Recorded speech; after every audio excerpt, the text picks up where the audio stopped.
পৃথিবীর বুকে লুকিয়ে আছে অনেক অজানা রহস্য। সেই অজানা রহস্যগুলো খুঁজে বের করার চেষ্টা চলছে প্রতিনিয়ত। এবার সেই চেষ্টার প্রতিফলন হিসেবে আবিষ্কার করা হলো ৩,৮০০ বছর আগের একটি হারানো প্রাচীন শহর ও পুরানো দুর্গ পেনিকো। চলুন জেনে আসি এই বিস্ময়কর শহরের গল্প।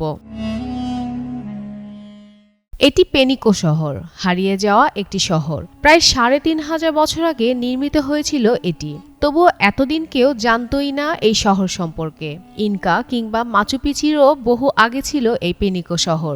উপকূলীয় অঞ্চল, আন্দিজ পর্বতমালা ও আমাজন বনাঞ্চলের একটি বাণিজ্যিক কেন্দ্র ছিল এই শহর, যা কিনা ছিল একটি সভ্যতার হৃদস্পন্দন।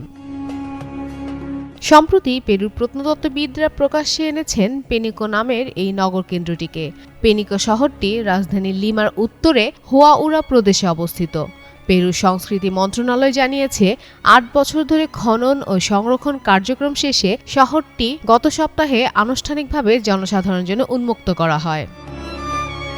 খ্রিস্টপূর্ব ১৮০০ সালের দিকে প্রতিষ্ঠিত এই শহরটি সুপে উপত্যকার উপকূলীয় জনপদকে আন্দিজ পর্বতমালা ও আমাজনের অভ্যন্তরীণ অঞ্চলের সঙ্গে সংযুক্ত করত। এটি সমুদ্রপৃষ্ঠ থেকে প্রায় ৬০০ মিটার উচ্চতায় অবস্থিত, যা শহরটিকে বিভিন্ন পরিবেশগত অঞ্চলের সহজলভ্যতায় সহায়তা করত।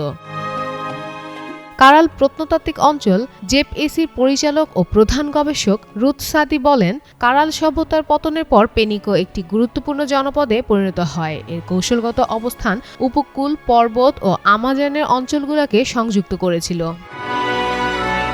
এখন পর্যন্ত প্রত্নতত্ত্ববিদরা পেনিকো শহরের ১৮টি স্থাপনার সন্ধান পেয়েছেন, যার মধ্যে রয়েছে বিশাল আকৃতির আবাসিক ভবন।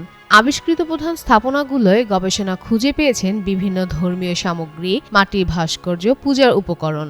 এছাড়া পুতুতু নামের শাঁখের তৈরি ঐতিহ্যবাহী বাদ্যযন্ত্র সন্ধান মেলে এখানে, যেগুলো ধর্মীয় সমাবেশ বা আধ্যাত্মিক বার্তা পৌঁছাতে ব্যবহৃত হতো।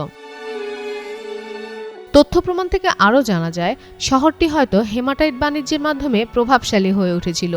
হেমাটাইট হলো এক ধরনের লাল খনিজ, যার প্রতীকী গুরুত্ব রয়েছে আন্দিজ অঞ্চলীয় বিশ্ব দর্শনে। সাংস্কৃতিক পর্যটনের দিক থেকেও পাওয়া যায় আধুনিক ব্যাখ্যা কেন্দ্র ও দর্শনার্থী সংবোধনা কেন্দ্র। ফাতেমা ফাতেহ জান, যুগান্তর নিউজ।